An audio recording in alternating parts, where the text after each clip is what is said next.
கர்த்தருடைய பரிசுத்த நாமத்திற்கு மகிமை உண்டாவதாக.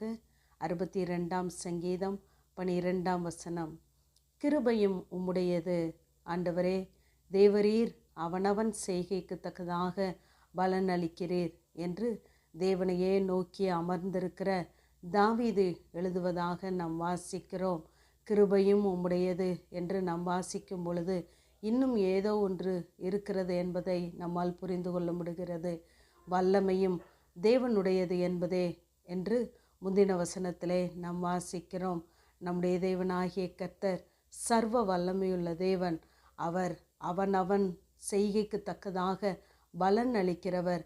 எப்பொழுது என்றால் தமது வல்லமையின்படியே தூதரோடும் ஜுவாலித்து எரிகிற அக்கினியோடும் கூட வானத்திலிருந்து வெளிப்படும்போது அப்படி ஆகும் என்று சொல்லி 2 தெசலோனிக்கேயர் 1ஆம் அதிகாரம் 8ஆம் வசனத்திலே நாம் வாசிக்கிறோம். அவனவனுக்கு செய்த செய்கைக்கு தக்கதாக அவர் பதிலளிக்கிறவராயிருக்கிறார். அது சங்கீதக்காரனாகிய தாவீது சொல்லும் பொழுது சொல்லுகிறார், கர்த்தரின் நீதிக்கு தக்கதாகவும் தம்முடைய கண்களுக்கு முன் இருக்கிற சுத்தத்திற்கு தக்கதாகவும் எனக்கு பலனளித்தார் என்று சொல்லி பார்க்கிறோம். நாம் செய்கிற நீதிக்கு தக்கதாகவும் அவருடைய பார்வைக்கு நம்முடைய செயல்கள், நம்முடைய வார்த்தைகள், நம்முடைய கிரியைகள் எப்படி சுத்தமாக இருக்கிறது என்பதை வைத்தும் அவர் நமக்கு பலனளிக்கிறவராக இருக்கிறார். யோபு சொல்லும் பொழுது 34ஆம் அதிகாரத்திலே மனுஷனுடைய செய்கைக்கு தக்கதை அவனுக்கு சரிகட்டி அவனவன் நடக்கைக்கு தக்கதாக அவனவனுக்கு பலனளிக்கிறார் என்று சொல்லுகிறார். ஆகவே நம்முடைய ஒவ்வொரு செய்கைக்கு தக்கதாகவும் நடக்கைக்கு தக்கதாகவும் தான் நமக்கு அங்கு பலன் அளிக்கப்படுகிறது தேவன் வரும் பொழுது.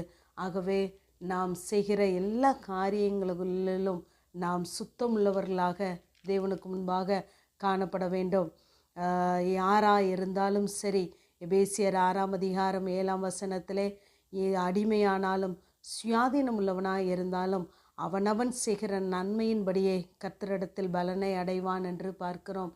ஆகவே நாம் யாராக இருந்தாலும் இந்த சத்தத்தை கேட்டுக்கொண்டு இருப்போமானால் நாம் செய்கிற செய்கைக்கு தக்கதாக நாம் செய்கிற நன்மைகளின்படியே கர்த்தர் நமக்கு பலனளிப்பார் என்று சொல்லி பார்க்கிறோம். ஆகவே அவர் வல்லமையுடைய தேவன்.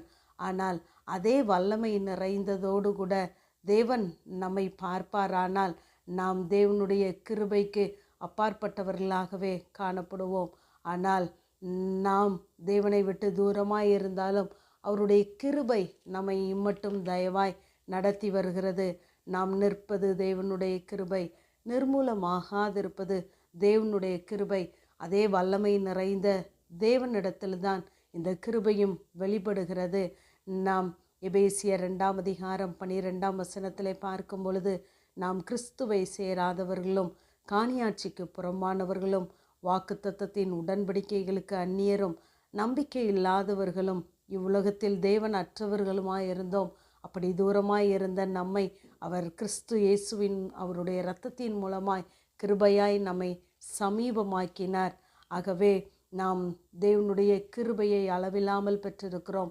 எபிரேயர் 2ஆம் அதிகாரம் 12ஆம் வசனத்திலே தேவனுடைய கிருபை எவ்வளவு என்பதை நாம் பார்க்கலாம்.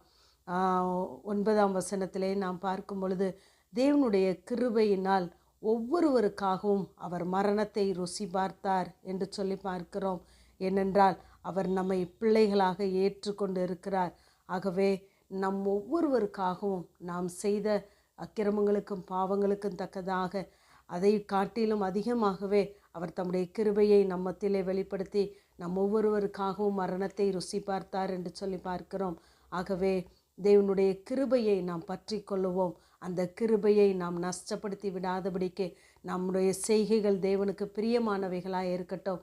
தேவன் வரும் பொழுது நாம் அதற்கேற்ற பலனை அடைவோம். ஆமேன். ஜெபம். பிதாவாகிய தேவனே, குமாரனாகிய இயேசு கிறிஸ்துவின் நாமத்தின் மூலமாய் உடைய சன்னிதானத்திலே வருகிறேன். என் ஜீவன் உள்ள நாளெல்லாம் நன்மையும் கிருபையும் என்னை தொடரும் என்ற வேத வார்த்தையின்படி ஒவ்வொரு நாளும் உடைய கிருபையினாலே எங்கள் வாழ்நாளெல்லாம் உடைய கிருபையும் நன்மையும் எங்களை தொடரும்படியாய் உடைய சமூகத்திலே வருகிறோம். ஆண்டவரே, வல்லமை நிறைந்த தேவன், எங்கள் மத்தியிலே இம்மட்டும் பாராட்டின கிருபைகளுக்காய் ஸ்தோத்திரம். இனிமேலுமாய் உடைய தயவுள்ள கிருபையை எங்கள் மத்தியிலே வெளிப்படுத்துங்க. தாழ்த்துகிறோம், மகிமைப்படும். இயேசுவின் மூலம் ஜெபங்கேலும் எங்கள் நல்ல பிதாவே. ஆமேன்.